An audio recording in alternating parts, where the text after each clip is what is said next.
The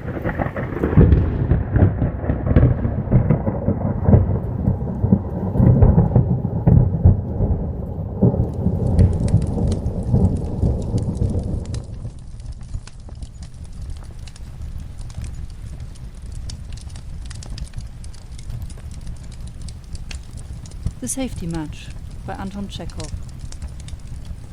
Part 1.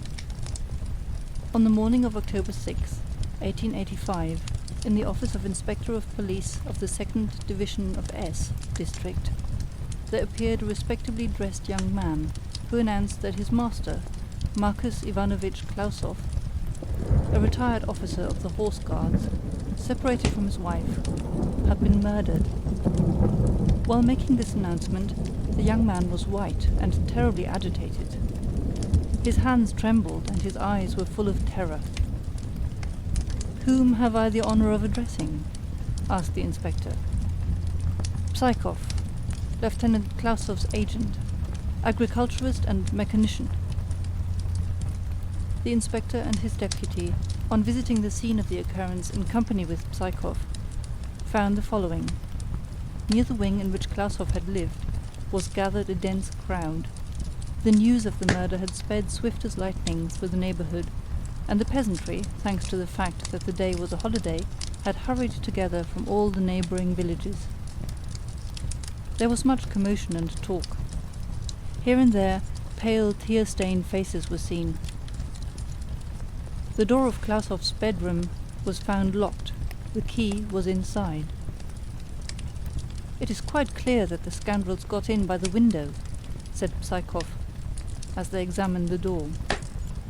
They went to the garden, into which the bedroom window opened. The window looked dark and ominous. It was covered by a faded green curtain. One corner of the curtain was slightly turned up, which made it possible to look into the bedroom. "Did any of you look into the window?" asked the inspector. "Certainly not, your worship," answered Ephraim, the gardener, a little grey-haired old man who looked like a retired sergeant. "Who's going to look in, if all their bones are shaking?" "Ah, Marcus Ivanovich, sighed the inspector, looking at the window. "I told you would come to a bad end. I told the dear man, but he wouldn't listen. Dissipation doesn't bring any good." "Thanks to Ephraim," said Psychov. "But for him, we would never have guessed. He was the first to guess that something was wrong. He comes to me this morning and says, 'Why is the master so long getting up? He hasn't left his bedroom for a whole week.' The moment he said that, it was just as if someone had hit me with an axe. The thought flashed through my mind, we haven't had a sight of him since last Saturday, and today is Sunday. 7 whole days, not a doubt of it." "Aye, poor fellow," again sighed the inspector. "He was a clever fellow, finely educated, and kind-hearted at that. And in society nobody could touch him. But he was a waster, God rest his soul. I was prepared for anything since he refused to live with Olga Petrovna. Poor thing, a good wife, but a sharp tongue. Stephen," the inspector called to one of his deputies, "go over to my house this minute, and send Andrew to the captain to lodge an information with him. Tell him that Marcus Ivanovich has been murdered. And run over to the orderly. Why should he sit there, kicking his heels? Let him come here. And go as fast as you can to the examining magistrate, Nicholas Yamulayevich. Tell him to come over here. Wait, I'll write him a note." The inspector posted sentinels around the wing, wrote a letter to the examining magistrate, and then went over to the director's for a glass of tea. 10 minutes later he was sitting on a stool, carefully nibbling a lump of sugar, and swallowing the scalding tea. "There you are," he was saying to Psychov. "There you are, a noble by birth, a rich man, a favorite of the gods, you may say, as Pushkin has it. And what did he come to? He drank and dissipated, and there you are, he's murdered." After a couple of hours, the examining magistrate drove up. Nicholas Yamulayevich Chubikov, for that was the magistrate's name, was a tall, fleshy old man of 60. who had been wrestling with the duties of his office for a quarter of a century. Everyone in the district knew him as an honest man, wise, energetic, and in love with his work. He was accompanied to the scene of the murder by his inveterate companion, fellow worker, and secretary, Dukovsky, a tall young fellow of 26. "Is it possible, gentlemen?" cried Chubikov, entering Psychov's room and quickly shaking hands with everyone. "Is it possible? Marcos Ivanovich murdered? No, it is impossible. Impossible." "Go in there," sighed the inspector. "Lord have mercy on us. Only last Friday I saw him at the fair in Farabankov. I had a drink of vodka with him, save the mark." "Go in there," again sighed the inspector. They sighed, uttered exclamations of horror, drank a glass of tea each, and went to the wing. "Get back!" the orderly cried to the peasants. Going to the wing, the examining magistrate began his work by examining the bedroom door. The door proved to be of pine, painted yellow, and was uninjured. Nothing was found which could serve as a clue. They had to break in the door. "Everyone not here on business is requested to keep away," said the magistrate, when, after much hammering and shaking, the door yielded to axe and chisel. "I request this in the interest of the investigation. Orderly, don't let anyone in." Chubikov, his assistant, and the inspector opened the door, and, hesitatingly, one after the other, entered the room. Their eyes met the following sight. Beside the single window stood the big wooden bed, with a huge feather mattress. On the crumpled feather bed lay a tumbled, crumpled quilt. The pillow, in a cotton pillow-case, also much crumpled, was dragging on the floor. On the table beside the bed lay a silver watch and a silver 20-kopeck piece. Beside them lay some sulphur matches. Beside the bed, the little table and the single chair, there was no furniture in the room. Looking under the bed, the inspector saw a couple of dozen empty bottles, an old straw hat, and a quart of vodka. Under the table lay one top boot, covered with dust. Casting a glance around the room, the magistrate frowned and grew red in the face. "Scoundrels!" he muttered, clenching his fists. "And where is Marcos Ivanovich?" asked Dukovsky in a low voice. "Mind your own business," Chubikov answered roughly. "Be good enough to examine the floor. This is not the first case of the kind I have had to deal with." "Yugraf Kuzmich," he said, turning to the inspector and lowering his voice. "In 1870 I had another case like this. But you must remember it, the murder of the merchant Potraitov. It was just the same there. The scoundrels murdered him and dragged the corpse out through the window." Chubikov went up to the window, pulled the curtain to one side, and carefully pushed the window. The window opened. "It opens, you see? It wasn't fastened. There are tracks under the window. Look, there is the track of a knee. Somebody got in there. We must examine the window thoroughly." "There is nothing special to be found on the floor," said Dukovsky. "No stains or scratches. The only thing I found was a struck safety match. Here it is. So far as I remember, Marcos Ivanovich did not smoke, and he always used sulphur matches, never safety matches. Perhaps this safety match may serve as a clue." "Oh, do shut up," cried the magistrate deprecatingly. "You go on about your match. I can't abide these dreamers. Instead of chasing matches, you had better examine the bed." After a thorough examination of the bed, Dukovsky reported, "There are no spots either of blood or of anything else. There are likewise no new torn places. On the pillow there are signs of teeth. The quilt is stained with something which looks like beer and smells like beer. The general aspect of the bed gives grounds for thinking that a struggle took place on it." "I know there was a struggle without your telling me." "You are not being asked about a struggle. Instead of looking for struggles, you had better... Here is one top boot, but there is no sign of the other." "Well, and what of that?" "It proves that they strangled him while he was taking his boots off. He hadn't time to take the second boot off when... There you go! And how do you know they strangled him?" "There are marks of teeth on the pillow. The pillow itself is badly crumpled and thrown a couple of yards from the bed. Listen to his foolishness. Better come into the garden. You would be better employed examining the garden than digging around here. I can do that without you. When they reached the garden, they began by examining the grass. The grass under the window was crushed and trampled. A bushy burdock growing under the window close to the wall was also trampled. Dukovsky succeeded in finding on it some broken twigs and a piece of cotton wool. On the upper branches were found some fine hairs of dark blue wool. What color was his last suit? Dukovsky asked Psychov. Yellow crash. Excellent. You see, they wore blue. A few twigs of the burdock were cut off and carefully wrapped in paper by the investigators. At this point, Police Captain Atsuyibashev Svistakovsky and Dr. Tyutyev arrived. The captain bade them good day, and immediately began to satisfy his curiosity.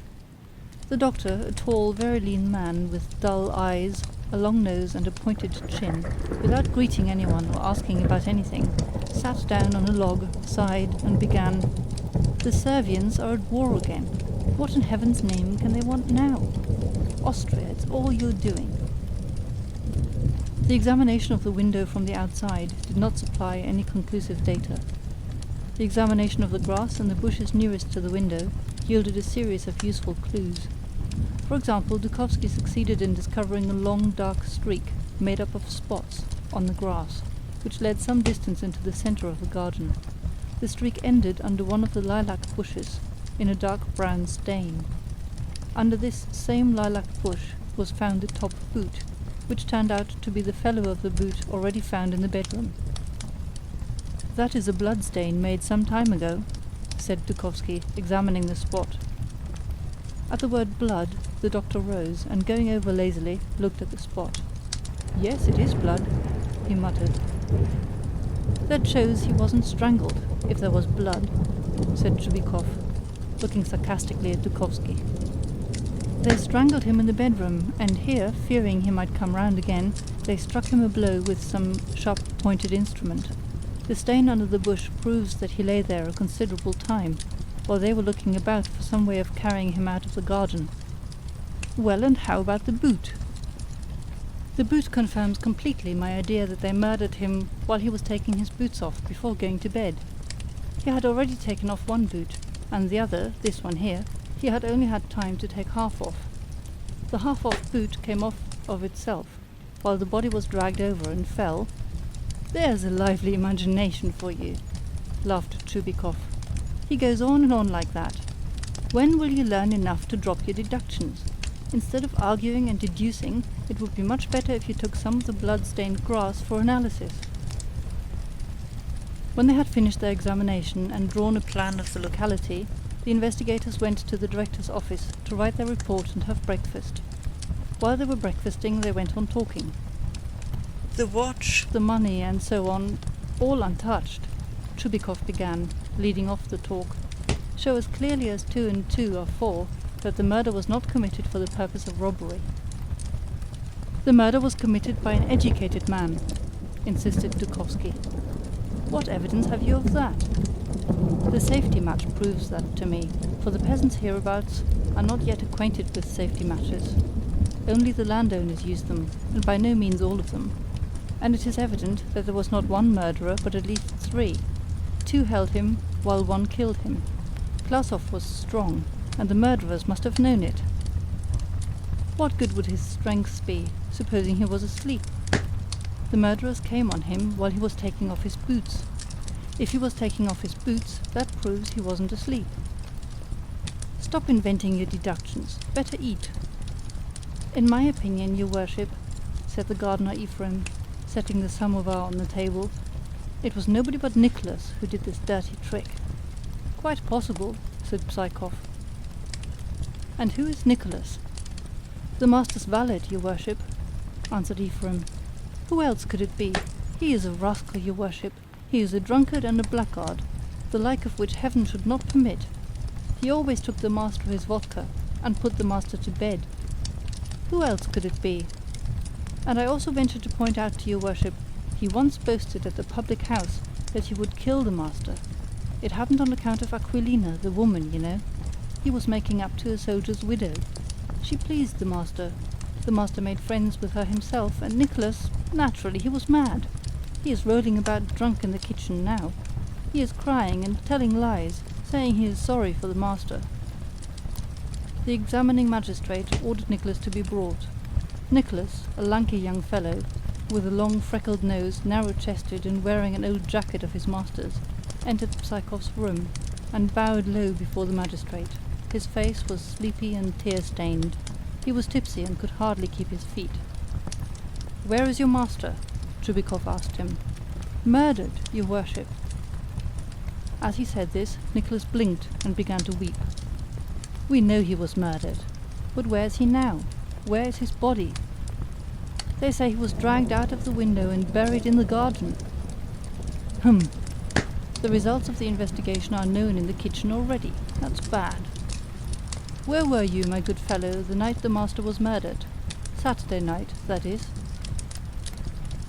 Nicholas raised his head, stretched his neck, and began to think. "I don't know, your worship," he said. "I was drunk and don't remember." "An alibi," whispered Dukovsky, smiling and rubbing his hands. "So. And why is there blood under the master's window?" Nicholas jerked his head up and considered. "Hurry up," said the captain of police. "Right away. That blood doesn't amount to anything, your worship. I was cutting a chicken's throat. I was doing it quite simply, in the usual way, when all of a sudden it broke away and started to run. That is where the blood came from." Ephraim declared that Nicholas did kill a chicken every evening, and always in some new place, but that nobody ever heard of a half-killed chicken running about the garden, though of course it wasn't impossible. "An alibi," sneered Dukovsky, "and what an asinine alibi." "Did you know Aquilina?" "Yes, your worship, I know her." "And the master cut you out with her?" "Not at all. He cut me out, Mr. Psychov here, Ivan Mikhailovich. And the master cut Ivan Mikhailovich out. That is how it was." Psychov grew confused and began to scratch his left eye. Dukovsky looked at him attentively, noted his confusion, and started. He noticed that the director had dark blue trousers, which he had not observed before. The trousers reminded him of the dark blue threads found on the burdock. Chubikov, in his turn, glanced suspiciously at Psychov. "Go," he said to Nicholas. "And now permit me to put a question to you, Mr. Psychov. Of course you were here last Saturday evening?"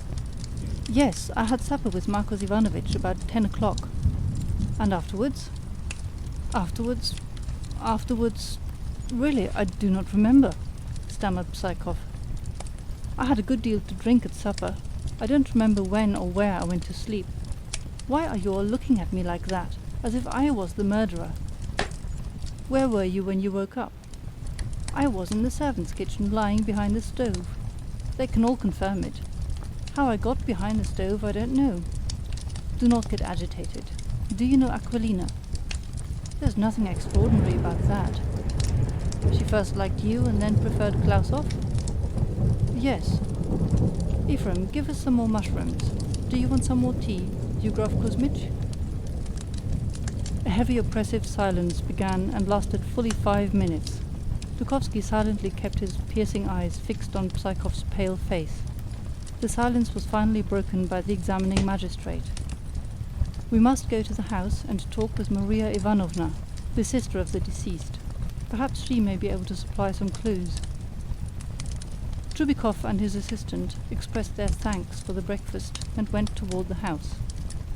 They found Klausov's sister, Maria Ivanovna, an old maid of 45, at prayer, before the big case of family icons. When she saw the portfolios in her guests' hands, and their official caps, she grew pale. "Let me begin by apologizing for disturbing, so to speak, your devotions," began the gallant Chubikov, bowing and scraping. "We have come to you with a request. Of course you have heard already. There is a suspicion that your dear brother, in some way or other, has been murdered. The will of God, you know. No one can escape death, neither Tsar nor ploughman. Could you not help us with some clue, some explanation?" "Oh, don't ask me," said Maria Ivanovna, growing still paler and covering her face with her hands. "I can tell you nothing. Nothing. I beg you, I know nothing. What can I do? Oh, no, no. Not a word about my brother. If I die, I won't say anything." Maria Ivanovna began to weep and left the room. The investigators looked at each other, shrugged their shoulders, and beat a retreat. "Confound the woman," scolded Dukovsky, going out of the house. "It is clear she knows something, and is concealing it. And the chambermaid has a queer expression, too. Wait, you wretches, we'll ferret it all out." In the evening, Chubikov and his deputy, lit on their road by the pale moon, wended their way homeward. They sat in their carriage and thought over the results of the day. Both were tired and kept silent.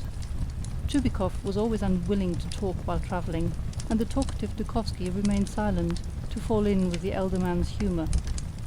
But at the end of their journey, the deputy could hold in no longer, and said, "It is quite certain," he said, "that Nicholas had something to do with the matter.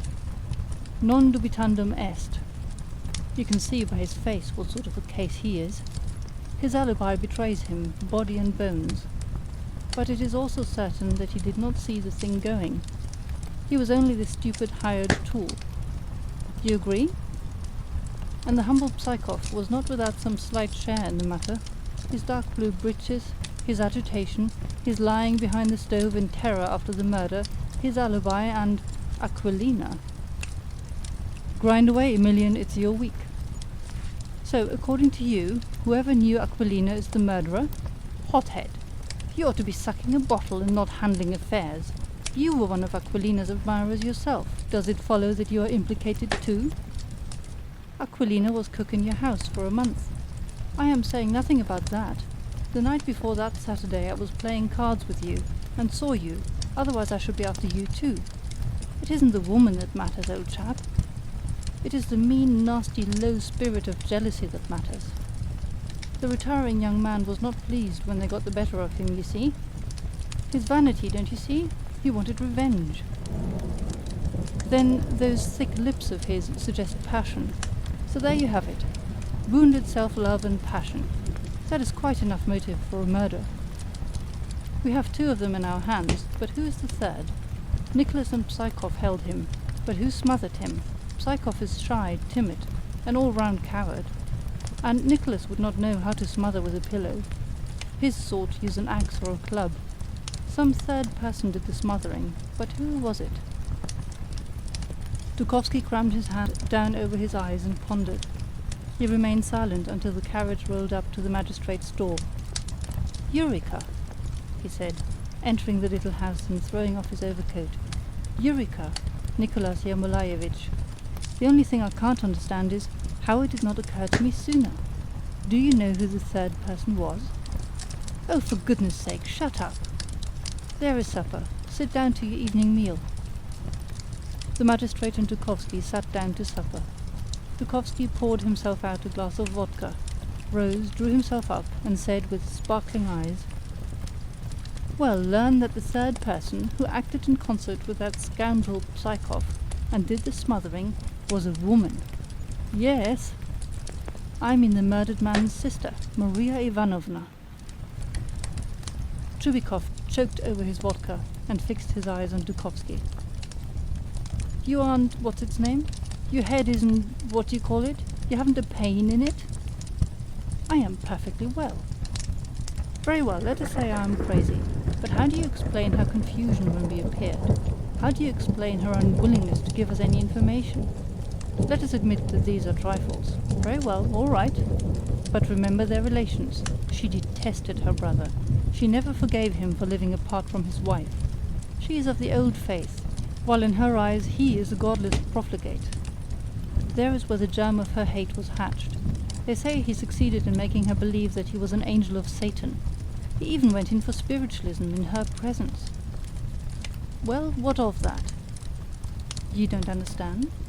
She, as a member of the old faith, murdered him through fanaticism. It was not only that she was putting to death a weed, a profligate. She was freeing the world of an antichrist. And there, in her opinion, was her service, her religious achievement. Oh, you don't know those old maids of the old faith? Read Dostoevsky.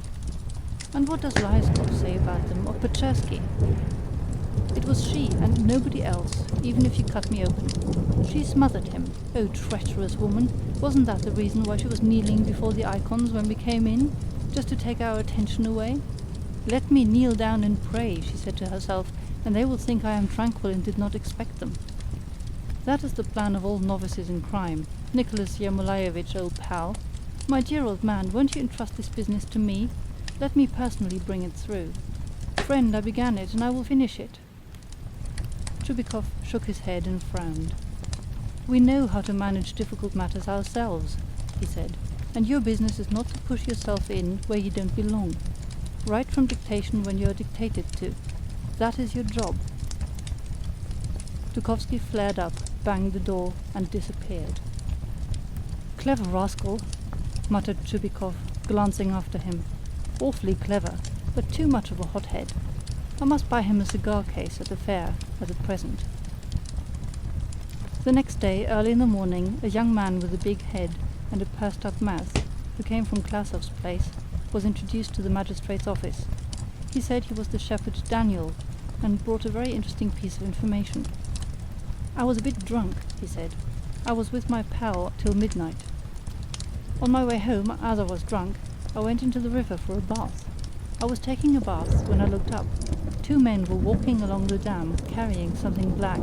Shoo! I cried at them. They got scared and went off like the wind toward Makarev's cabbage garden. Strike me dead if they weren't carrying away the master. That same day, toward evening, Psychov and Nicholas were arrested and brought under guard to the district town. In the town they were committed to the cells of the prison. Part 2. A fortnight passed. It was morning. The magistrate Nicholas Yermolaevich was sitting in his office before a green table, turning over the papers of the Klasov case. Dukovsky was striding restlessly up and down like a wolf in a cage. You are convinced of the guilt of Nicholas and Psychov, he said, nervously plucking at his young beard. Why will you not believe in the guilt of Maria Ivanovna? Are there not proofs enough for you? I don't say I am not convinced. I am convinced, but somehow I don't believe it. There are no real proofs, but just a kind of philosophizing, fanaticism, this and that. You can't do without an axe and blood-stained sheets. Those jurists. Very well, I'll prove it to you. You will stop sneering at the psychological side of the affair. To Siberia with your Maria Ivanovna. I will prove it. If philosophy is not enough for you, I have something substantial for you. It will show you how correct my philosophy is. Just give me permission. What are you going on about? About the safety match. Have you forgotten it? I haven't. I'm going to find out who struck it in the murdered man's room. It was not Nicholas that struck it, it was not Psychov, for neither of them had any matches when they were examined. It was the third person, Maria Ivanovna. I will prove it to you. Just give me permission to go through the district to find out. That's enough. Sit down. Let's go on with the examination. Dukovsky sat down at a little table and plunged his long nose in a bundle of papers. Bring in Nicholas Tetekov, cried the examining magistrate. They brought Nicholas in. Nicholas was pale and thin as a rail. He was trembling. Tetekov, began Chubikov. In 1879 you were tried in the court of the First Division, convicted of theft and sentenced to imprisonment. In 1882 you were tried a second time for theft and were again imprisoned. We know all. Astonishment was depicted in Nicholas's face. The examining magistrate's omniscience startled him, but soon his expression of astonishment changed to extreme indignation. He began to cry and requested permission to go and wash his face and quiet down. They led him away. Bring in Psychov, ordered the examining magistrate. They brought in Psychov. The young man had changed greatly during the last few days.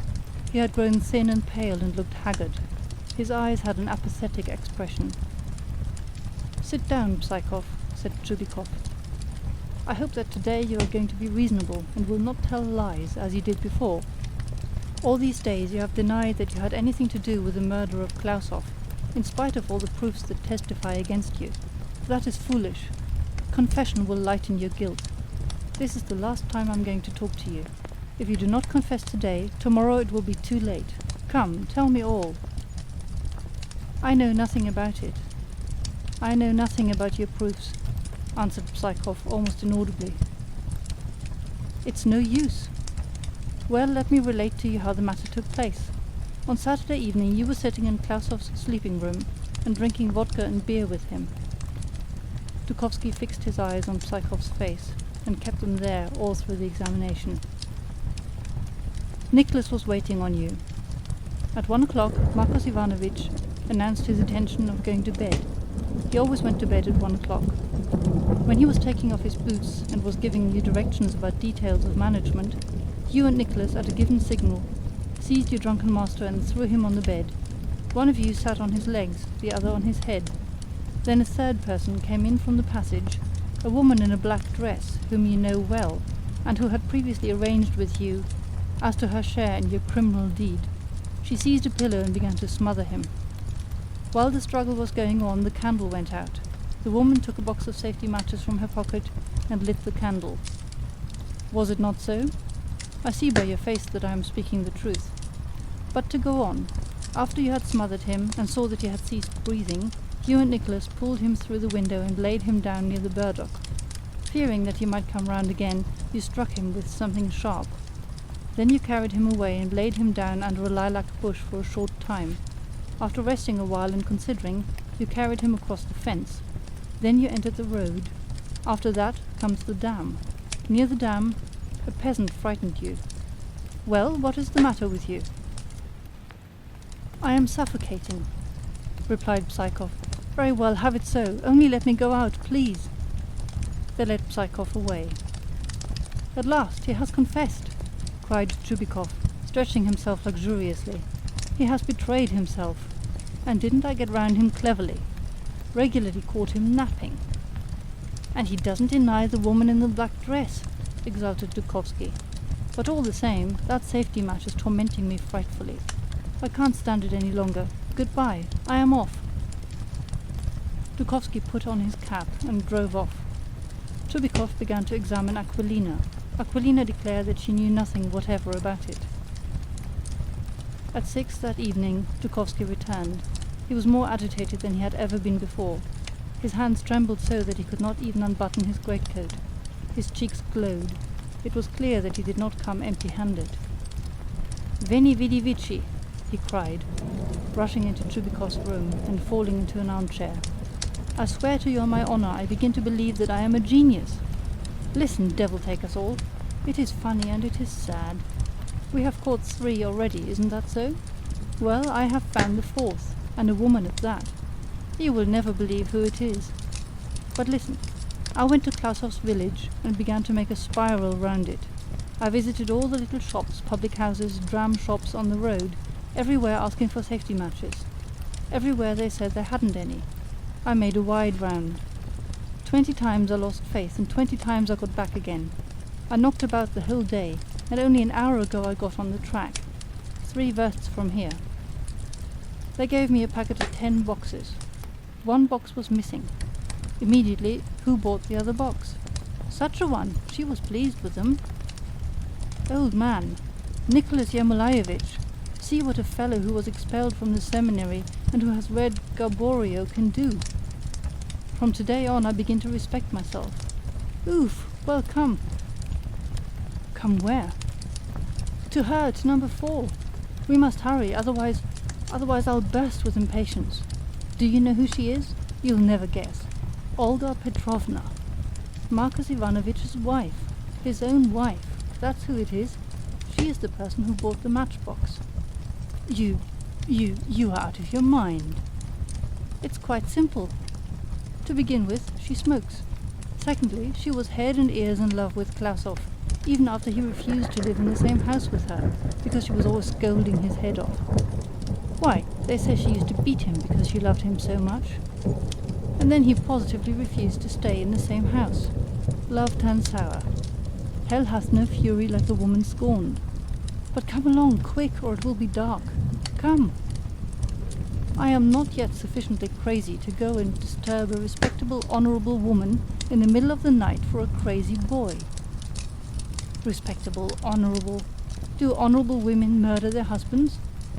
After that you are a rag, and not an examining magistrate. I never ventured to call you names before, but now you compel me to. Rag, dressing gown. Dear Nicholas Yermolaevich, do come, I beg of you. The magistrate made a deprecating motion with his hand. I beg of you. I ask not for myself, but in the interests of justice. I beg you, I implore you. Do what I ask you to, just this once. Dukovsky went down on his knees. Nicholas Yermolaevich, be kind. Call me a blackguard, a ne'er-do-well, if I am mistaken about this woman. You see what an affair it is, what a case it is. A romance. A woman murdering her own husband for love. The fame of it will go all over Russia. They will make you investigator in all important cases. Understand, O foolish old man. The magistrate frowned and undecidedly stretched his hand toward his cap. Oh, the devil take you, he said. Let us go. It was dark when the magistrate's carriage rolled up to the porch of the old country house in which Olga Petrovna had taken refuge with her brother. What pigs we are, said Trubikov, taking hold of the bell, to disturb a poor woman like this. It's all right, it's all right. Don't get frightened. We can say that we have broken a spring. Trubikov and Dukovsky were met at the threshold by a tall, buxom woman of 23, with pitch-black brows and juicy red lips. It was Olga Petrovna herself, apparently not in the least distressed by the recent tragedy. Oh, what a pleasant surprise, she said, smiling broadly. You are just in time for supper. Kuzma Petrovitch is not at home. He is visiting the priest and has stayed late. But we'll get on without him. Be seated. You have come from the examination? Yes. We broke a spring, you know, began Trubikov, entering the sitting room and sinking into an armchair. Take her unawares at once, whispered Dukovsky. Take her unawares. A spring, yes, so we came in. Take her unawares, I tell you. She will guess what the matter is if you drag things out like that. Well, do it yourself as you want, but let me get out of it, muttered Trubikov, rising and going to the window. Yes, a spring, began Dukovsky, going close to Olga Petrovna and wrinkling his long nose. We did not drive over here to take supper with you or to see Kuzma Petrovitch. We came here to ask you, respected madam, where Marcos Ivanovitch is, whom you murdered. What? Marcos Ivanovitch murdered? Stammered Olga Petrovna, and her broad face suddenly and instantaneously flushed bright scarlet. I don't understand. I ask you in the name of the law, where is Klausov? We know all. Who told you? Olga Petrovna asked in a low voice, unable to endure Dukovsky's glance. Be so good as to show us where he is. But how did you find out? Who told you? We know all. I demand it in the name of the law. The examining magistrate, emboldened by her confusion, came forward and said, Show us and we will go away. Otherwise we... What do you want with him? Madam, what is the use of these questions? We ask you to show us. You tremble, you are agitated. Yes, he has been murdered, and, if you must have it, murdered by you. Your accomplices have betrayed you. Olga Petrovna grew pale. Come, she said in a low voice, wringing her hands. I have him hid in the bathhouse. Only for heaven's sake, do not tell Kuzma Petrovitch. I beg and implore you, he will never forgive me. Olga Petrovna took down a big key from the wall and led her guests through the kitchen and passage to the courtyard. The courtyard was in darkness. Fine rain was falling. Olga Petrovna walked in advance of them. Trubikov and Dukovsky strode behind her through the long grass, as the odor of wild hemp and dishwater splashing under their feet reached them.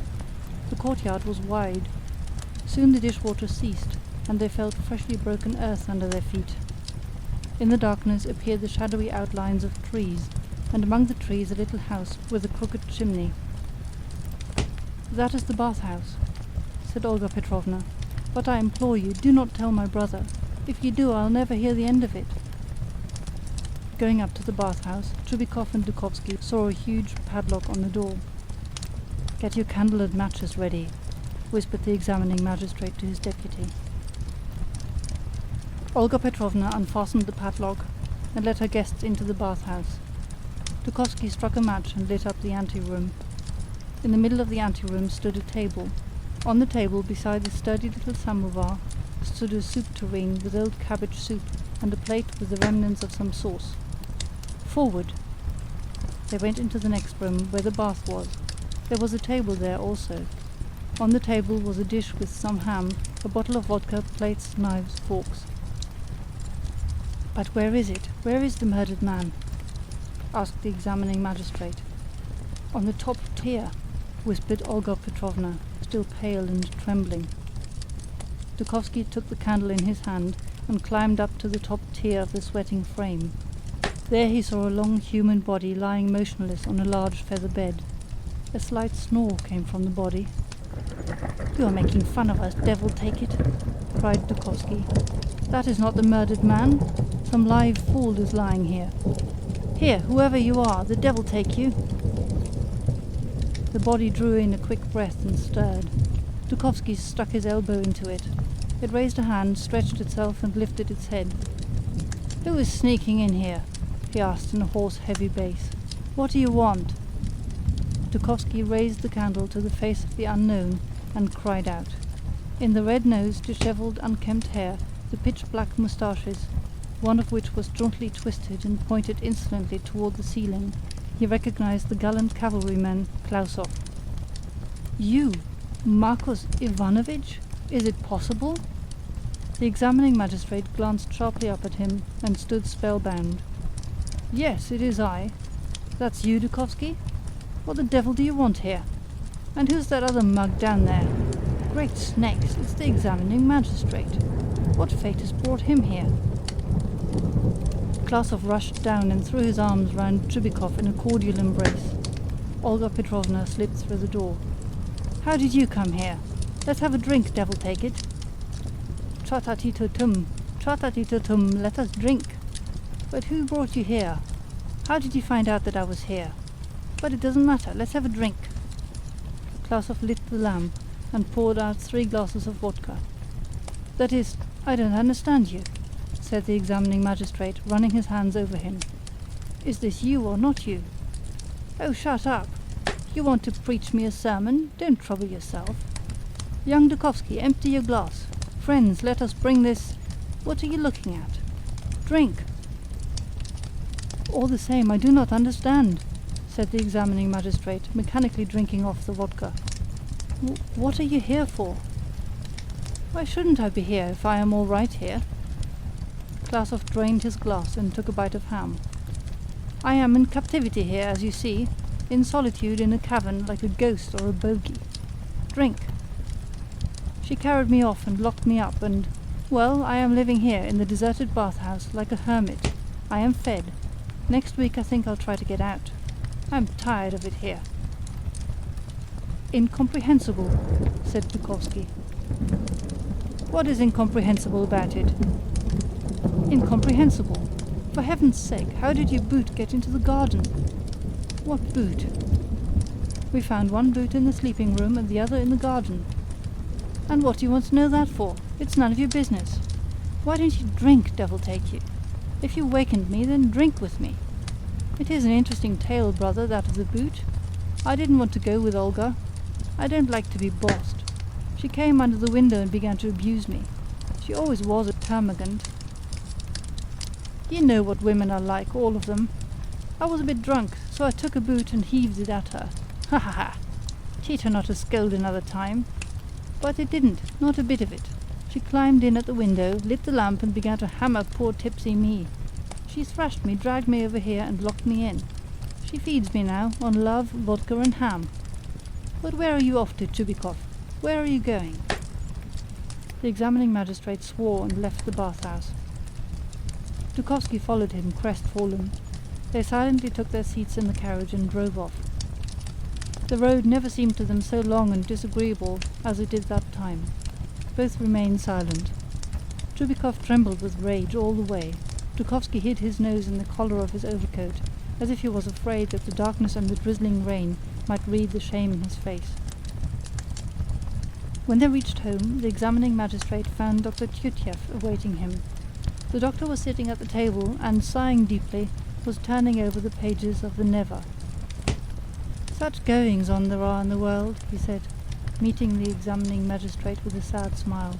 "Austria is at it again, and Gladstone also to some extent." Trubikov threw his cap under the table and shook himself. "Devil's skeletons, don't you plague me. 1,000 times I have told you not to bother me with your politics. This is no question of politics. And you," said Trubikov, turning to Dukovsky and shaking his fist, "I won't forget this in 1,000 years." "But the safety match, how could I know?"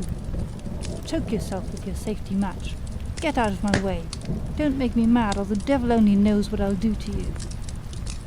Dukovsky sighed, took his hat, and went out.